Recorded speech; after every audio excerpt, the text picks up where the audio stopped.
For most of the 20th century, the most popular guns in America weren't sold in a gun shop. They were ordered out of a catalog, and they all carried the name of a man who never made a single firearm in his life. His name was JC Higgins. He wasn't a gunsmith. He wasn't an inventor. He was a bookkeeper, a quiet accountant who had worked at Sears, Roebuck and Company for decades.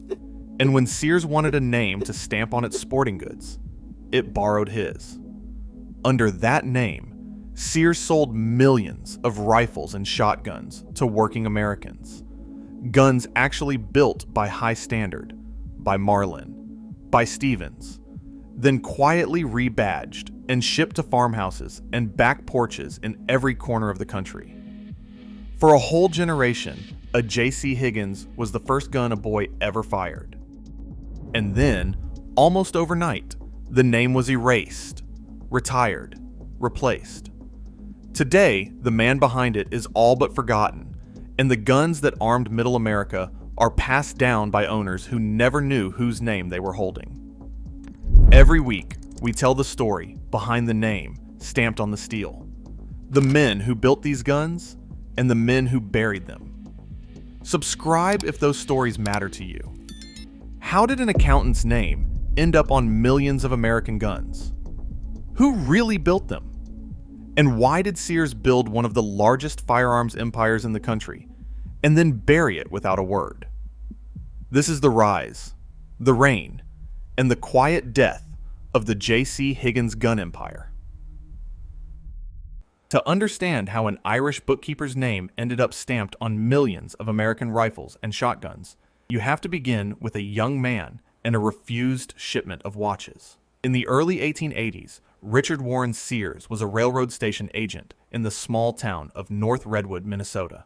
The work was quiet, and a clever young man with time on his hands could find ways to make a little money on the side. The story, told and retold for more than a century, is that a local jeweler refused a crate of pocket watches that a manufacturer had shipped to the town. Rather than send them back, Richard Sears bought the lot himself and offered them by mail to other station agents up and down the line, men who could resell them at a small profit. The watches sold. He cleared a few $1,000s, and in 1886, he left the railroad and opened a watch business of his own, selling gold-filled watches for around $14 apiece by mail. That was the seed of everything. A man in a city could sell goods to a man in the countryside through nothing but the printed word and the post office. But to repair the watches he sold, Richard Sears needed a craftsman, and so in 1887, he placed an advertisement that was answered by a young watchmaker from Indiana named Alva Curtis Roebuck. The two men moved the business to Chicago, the great rail hub of the nation, and within a few years, the partnership of Sears, Roebuck and Company was born. Roebuck, a quiet and modest man, sold his half of the company in 1895, long before its greatest glory, when illness and the strain of the work wore him down. The men who bought him out brought in a Chicago clothing manufacturer named Julius Rosenwald, and Rosenwald is the figure history too often forgets, where Richard Sears was the showman, the writer of irresistible advertisements, the spinner of dreams. Rosenwald was the builder of systems. He brought discipline, organization, and a genius for logistics to a company that was selling far more than it could reliably deliver. It was Rosenwald who built the great mail order plant in Chicago, a marvel of its age that could fill tens of thousands of orders a day with assembly line precision before Henry Ford ever built a moving line for automobiles. Together, the dreamer and the organizer turned a watch business into the largest retailer the world had ever seen. That something they built was the catalog. By the 1890s, the Sears catalog had already swollen past 500 pages, much of the early copy written by Richard Sears himself, in a warm, persuasive, almost conversational voice that spoke to the farmer as a friend. Americans came to call it the Wish Book, and in time, the Consumer's Bible, because for a family 50 miles from the nearest real store, the catalog was the store.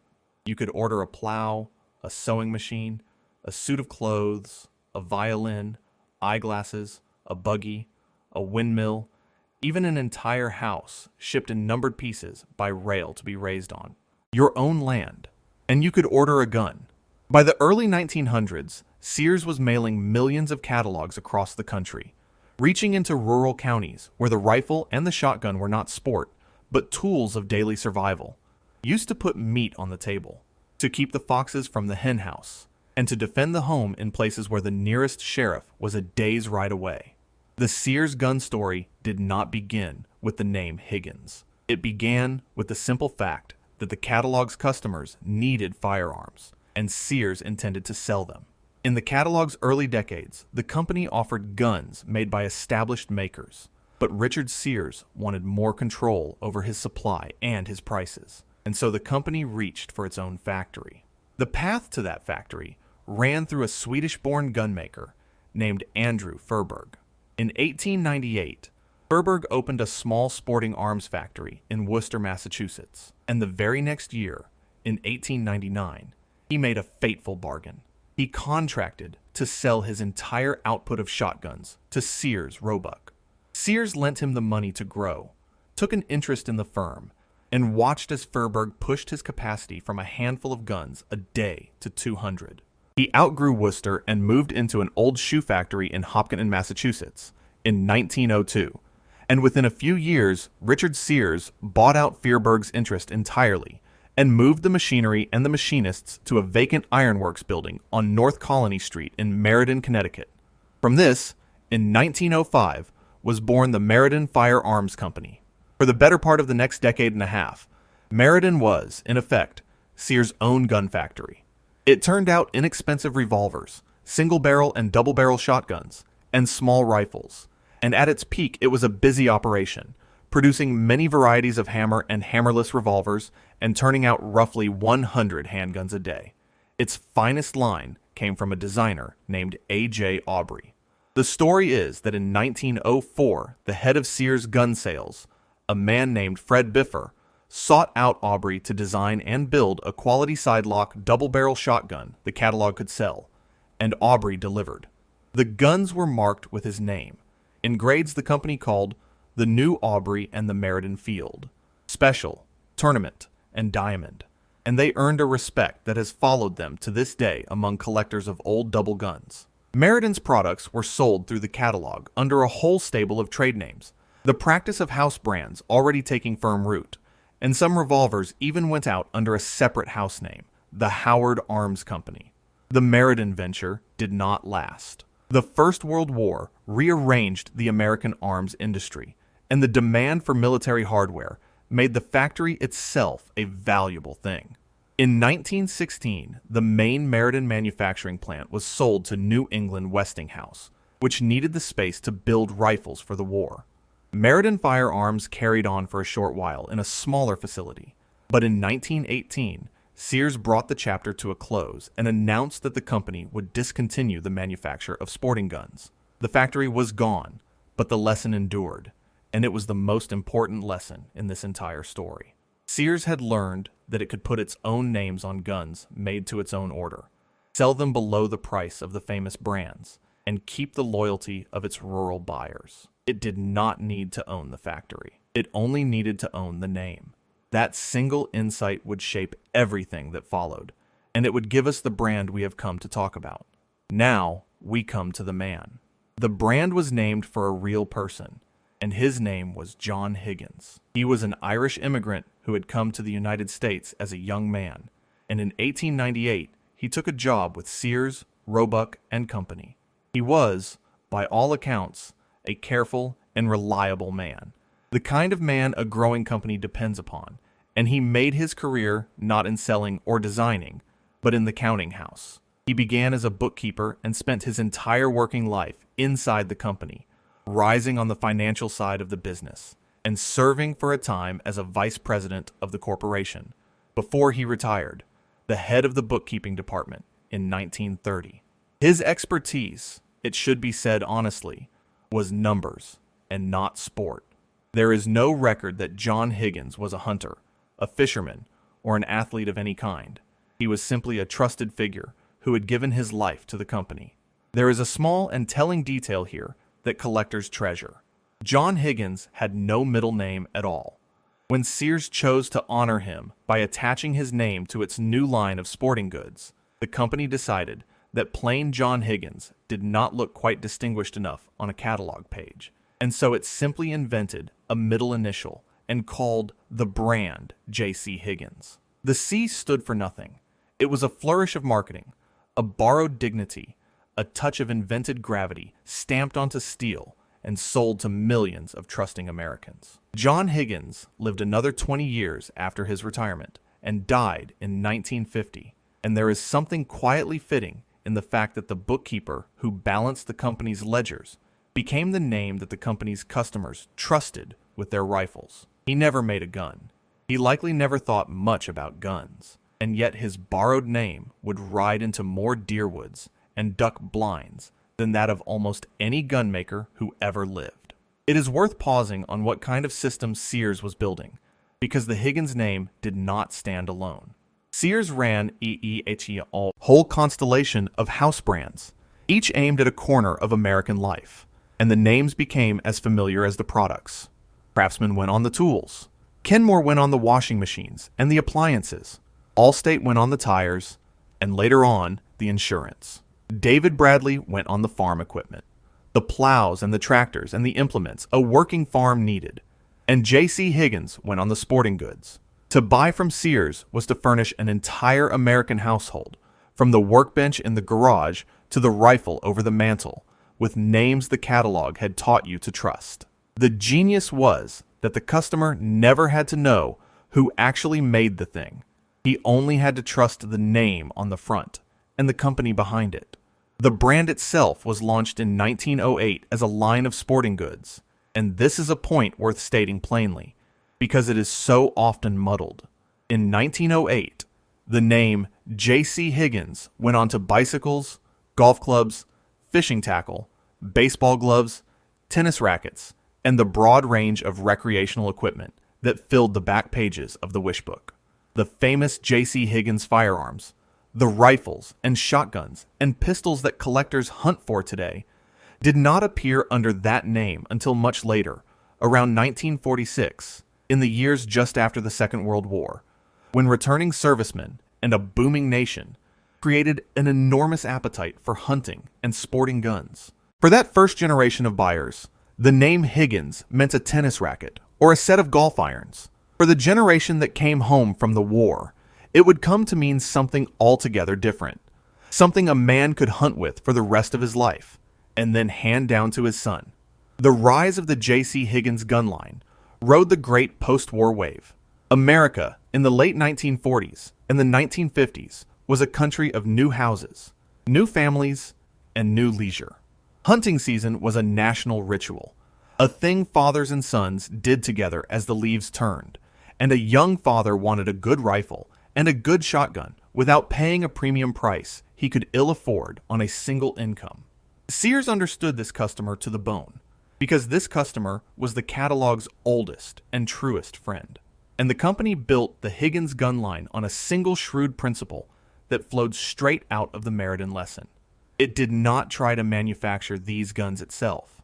Instead, it went to the finest American and even European makers, contracted them to build guns to Sears specifications, and then sold those guns under the Higgins name at a price below the maker's own equivalent. The buyer got a real gun from a real factory, dressed in Sears clothing, for less money.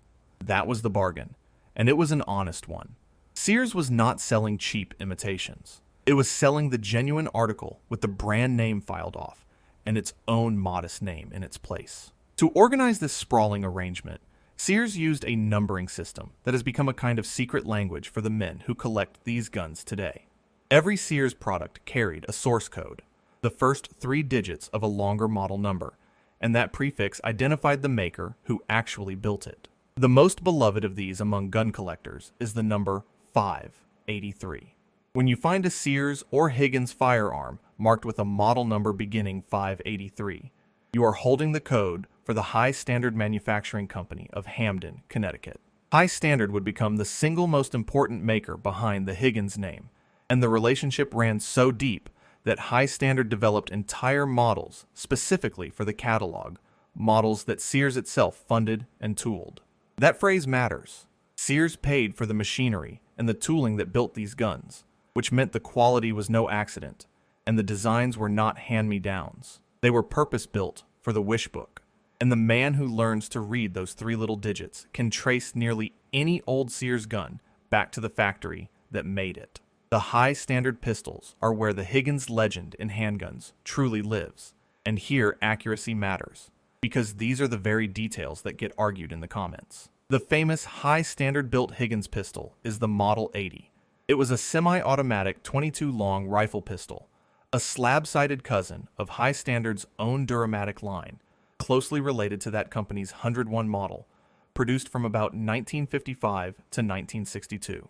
It carried a long barrel, a one-piece brown synthetic target grip with a thumb rest, and the simple, honest reliability that made High Standard the most respected name in American rimfire pistols. It was a plinker's gun and a small game gun. The pistol a man kept in the tackle box or the truck, affordable and dependable.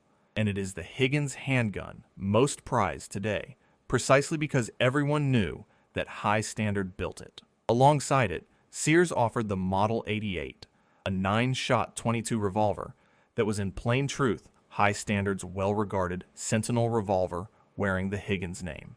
And there was a Model 85, a small semi-automatic, and this is exactly the kind of detail where a careful narrator must slow down, because that pistol was not a High Standard product at all.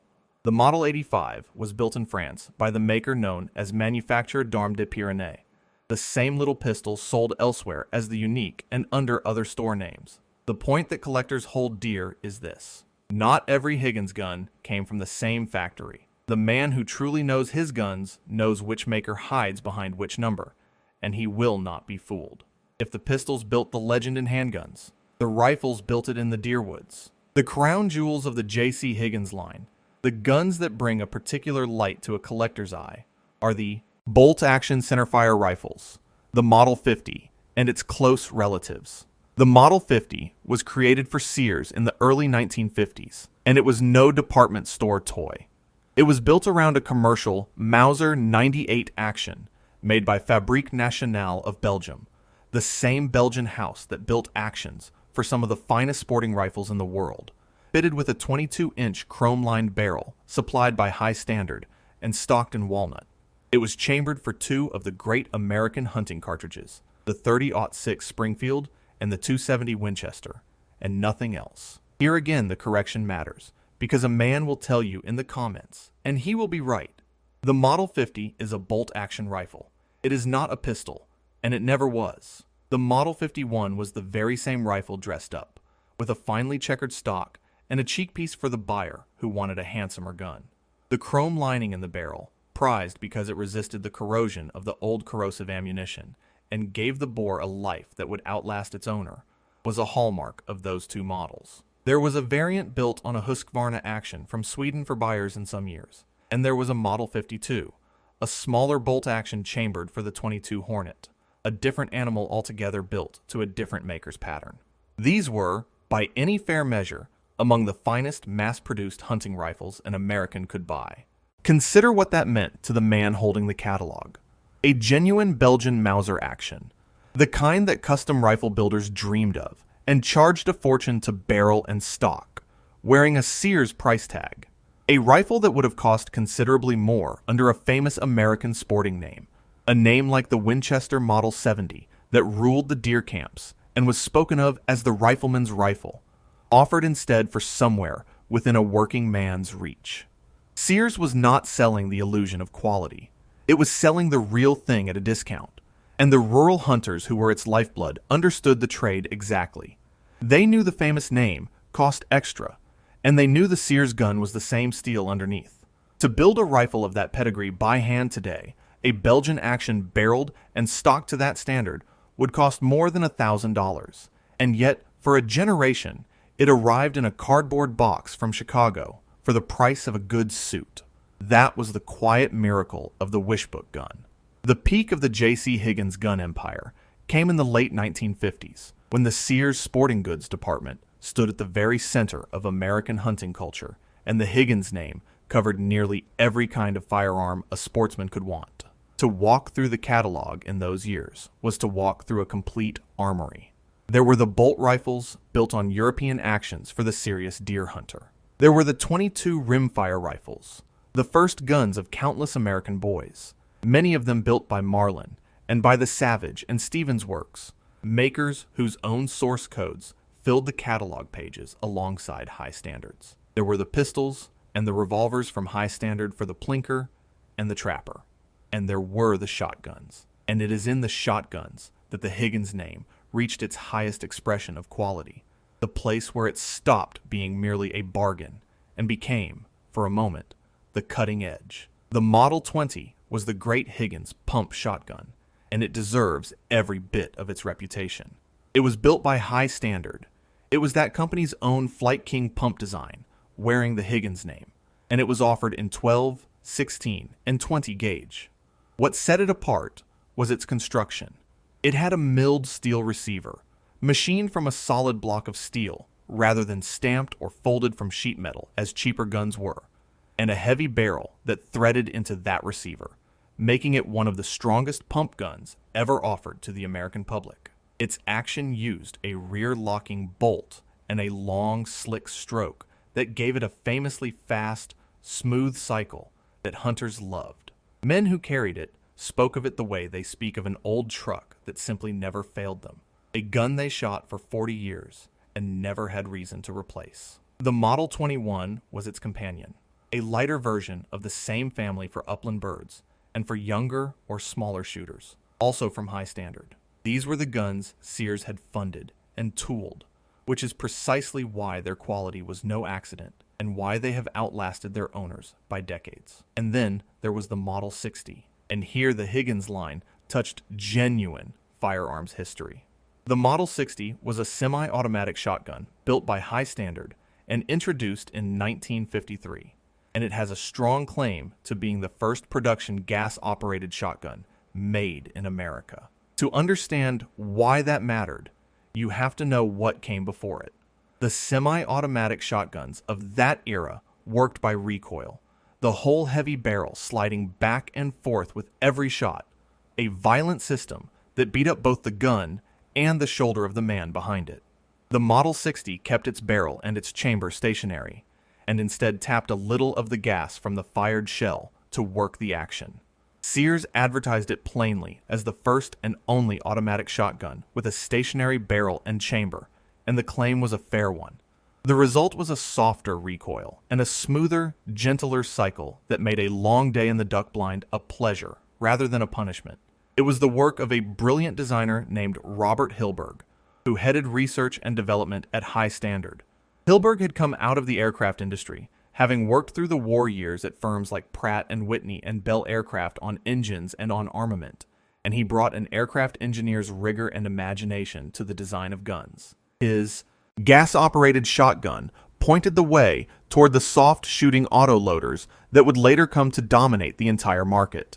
And the simple, astonishing fact is that this advance first reached the American public wearing the JC Higgins name and sold through a mail-order catalog. This was not a cheap knockoff dressed up to look like more. This was the genuine leading edge of American shotgun design, handed to the working hunter through the wish book. And here too the correction must be stated plainly, because it is the one that gets caught most often. The Model 60 is a shotgun. It is not a pistol. The Model 50 is a rifle. The Model 60 is a shotgun. And a man who mixes the two will be corrected before the day is out. The catalog also offered an entire range of affordable bolt-action shotguns, simple and rugged guns built by High Standard and carrying that same 583 source code, sold in several gauges, distinguished by the suffix that followed the model number. These were the humble workhorses of the line, the guns a farmer kept by the back door for whatever might come slinking across the yard, inexpensive, utterly dependable, and without a trace of pretension.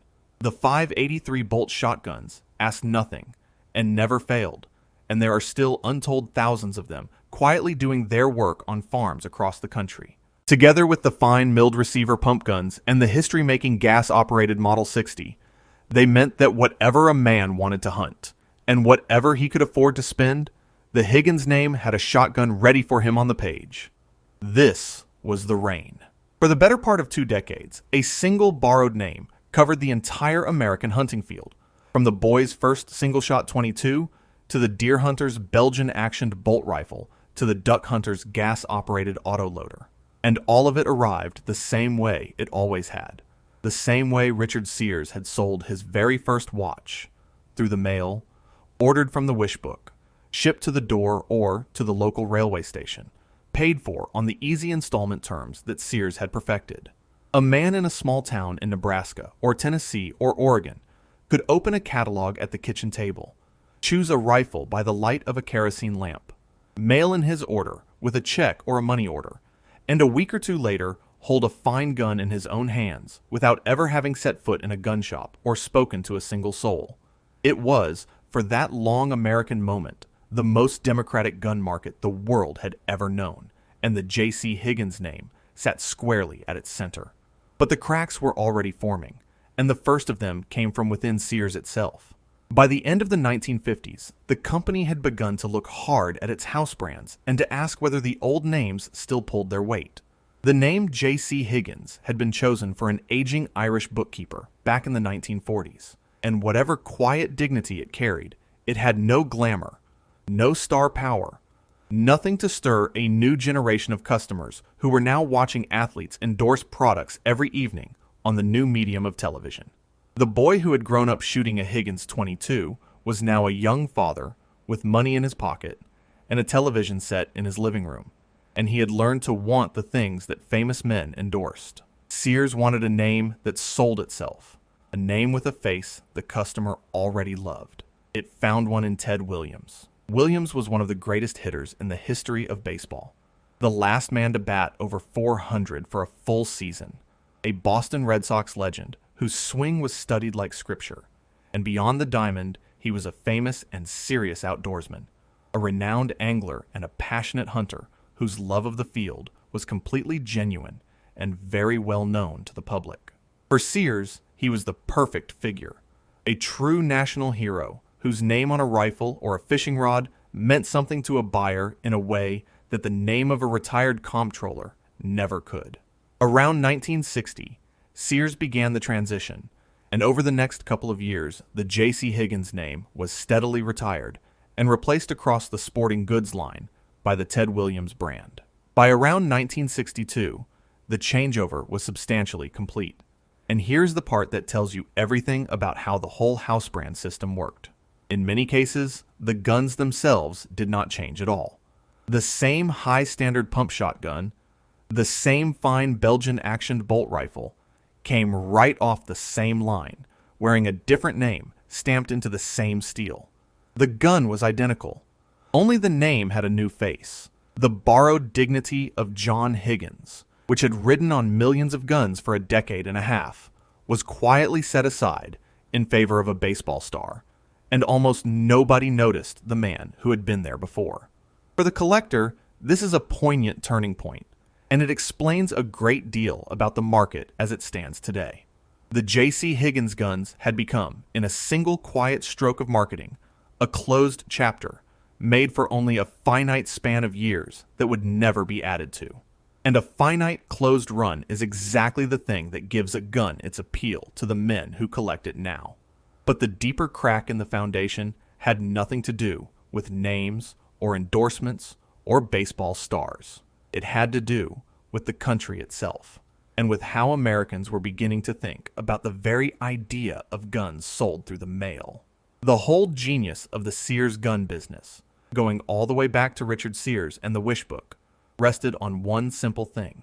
A private citizen could order a firearm by mail and have it delivered straight to his door, no questions asked, and no dealer standing in between.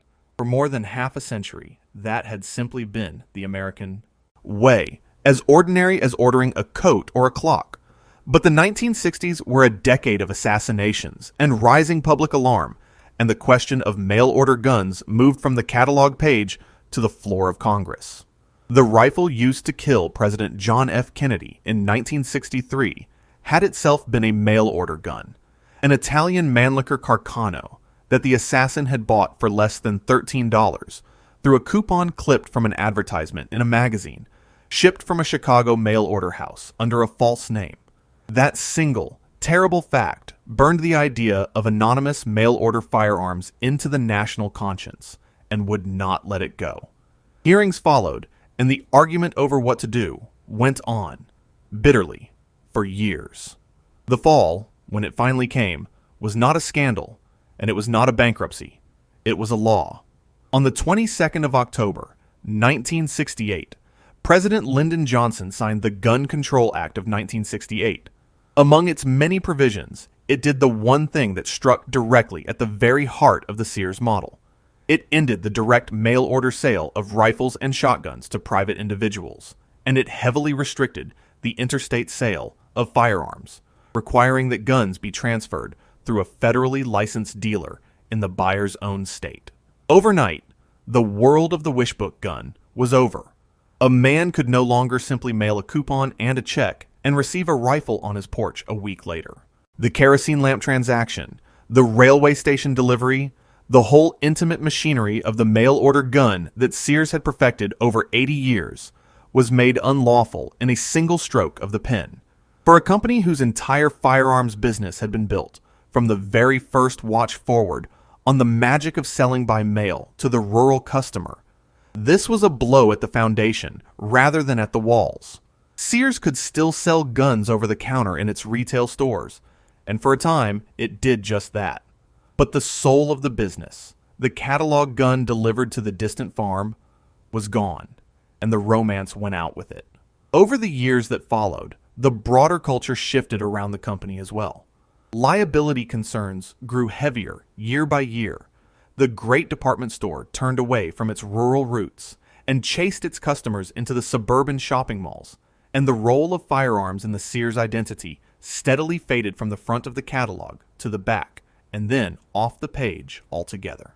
In time, Sears exited the gun business completely, closing the long chapter that had begun when Richard Sears bought a refused crate of watches and learned that you could sell anything at all by mail.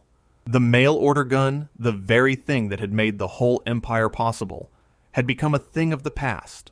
And so the empire did not so much collapse as quietly disappear, its end written not in red ink or in headlines, but in federal statute, and in the slow drift of an American institution away from its own origins. The wish book grew thinner.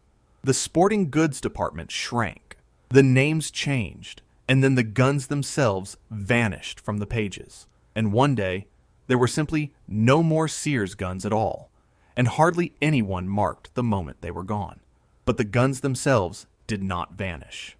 They are still out there, by the hundreds of thousands, in gun safes and bedroom closets and over fireplaces all across America. And this is where the JC Higgins story finds its quiet, enduring second life. For the collector today, the appeal is the very same appeal that built the brand in the first place, only inverted by the passage of time. Once these were the smart buyer's secret. Find guns at a bargain because they wore a plain department store name instead of a famous one. Now that very plainness is the door to a treasure hunt. The man who knows that the number 583 means high standard, who knows that the Model 20 is one of the strongest pump guns ever built, who knows that the Model 50 hides a genuine Belgian Mauser action beneath its humble Sears markings, can still find these guns at estate sales and gun shows and farm auctions for a fraction of what their real quality deserves, while another buyer walks right past them seeing only an old store brand gun. The most prized are exactly the ones we have spoken of: the milled high standard pumps, the rimfire pistols, and the Sentinel-built revolver, the history-making gas-operated Model 60, and above all, the Belgian action bolt rifles, the Model 50 and 51, guns that were always far better than their price tag ever suggested, and that are better still as bargains today. There is a deeper pleasure in these guns too, beyond their quiet value. They carry the memory of an America that ordered its rifles from a wish book by lamplight, of a farm boy's first .22 arriving in a wooden crate at the railway station, of a Belgian Mauser delivered to a dirt road by the same mailman who brought the seed catalogs and the letters from home. They carry the memory of a bookkeeper named John Higgins, an Irish immigrant who never had a middle name and never made a gun in his life, and yet whose invented initial rode on millions of rifles and shotguns into the deer woods and the duck blinds of an entire generation. To hold a JC Higgins today is to hold a piece of that vanished and trusting world, the world of Richard Sears and Julius Rosenwald and the great catalog, when the wish book was the store, and the mailman could bring you a Mauser to your own front door. So tell us in the comments, did your father or your grandfather own a JC Higgins? And do you still have it tucked away somewhere? Which one was it? The milled pump, the Belgian bolt rifle, the little .22 that taught you to shoot? And what is the story that came with it? We would love to read every single one of them, so please leave it below. And if you enjoy these deep dives into the rise and fall of the great American gun names, do us one small favor and subscribe to the channel, so you will be right here with us for the next one.